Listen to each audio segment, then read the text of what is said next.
র্যাপসডি of remedies Bangla. আপনার জীবন জলের এক ঝর্ণা, পাঁচটা ক্রিস।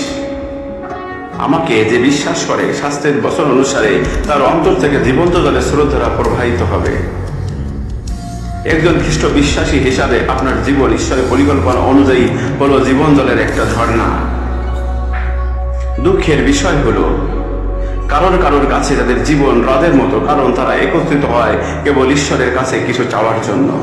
তারা কেবল তাদের সমস্যাগুলি জানাতে চায় এবং সেগুলি নিয়ে কথা বলে, কিন্তু এটা এমন হওয়া উচিত নয়। যখন আমরা একত্রিত হই প্রার্থনা, উপাসনা এবং শাস্ত্র অধ্যয়নের জন্য, তখন তাতে কিছু যায় আসে না আমরা 4 জন কি 5 জন, 6 জন কি তার চেয়ে বেশি আমরা ঈশ্বরের বাক্য ঘোষণা করতে একত্রিত হই।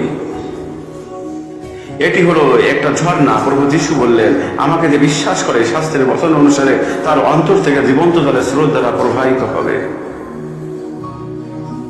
জীবন জলের স্রোত ধারা হলো আসলে আপনার মধ্য থেকে বেরোনো শক্তি এবং আশীর্বাদের ভাববাণীমূলক কথা। ভাববাণীর মধ্যে রয়েছে আপনার ভবিষ্যতের চাবিকাঠি।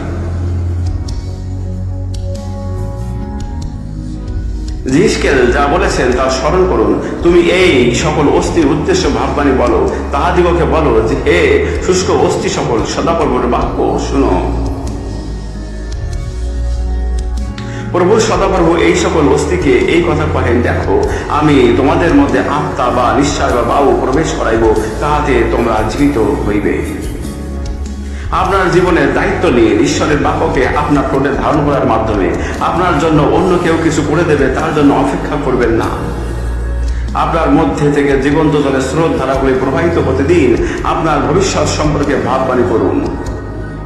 আপনার পরিচর্যা কাজ, আপনার চাকরি, আপনার ব্যবসা এবং কর্মজীবন সম্পর্কে ভাববাণী করুন। আপনার স্বাস্থ্য সম্পর্কে ভাববাণী করুন। আপনার শরীরের উদ্দেশ্যে ভাববাণী করুন। আপনার সমস্ত হাড়ের উদ্দেশ্যে ভাববাণী করুন। আপনার ত্বক এবং আপনার রক্তের উদ্দেশ্যে ভাববাণী করুন।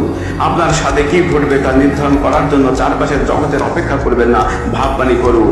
কারণ কখনো কখনো আপনার যা দরকার তার জন্য একটা অলৌকিক ঘটনার প্রয়োজন, এবং আপনি ভাববাণী করলেন তা হয়তো কখনো ঘটবে না। তা ঈশ্বরের আপনাকে যা দিয়েছেন তা ব্যবহার করুন। তার বাক্য, আত্মা এবং আপনার মুখ ব্যবহার করুন ভাববাণী দ্বারা। আপনার অন্তর থেকে জীবন জল, জীবনের বাণীর শক্তি, আরোগ্য ও আশীর্বাদের ধারা অবিরামভাবে প্রবাহিত হতে দিন। হালেলুয়া। প্রার্থনা। প্রিয় পিতা, আমি তোমাকে ধন্যবাদ জানাই আমাকে জীবন জলের একটা ঝর্ণা করে তোলার জন্য। আমার অন্তর থেকে জীবন্ত জলের স্রোত ধারা প্রবাহিত হয়, জীবনের বাক্য, শক্তি, আরোগ্য এবং আশীর্বাদ। আমি সুস্বাস্থ্য, শক্তি, উন্নতি, বৃদ্ধি ও সমৃদ্ধিতে চলি।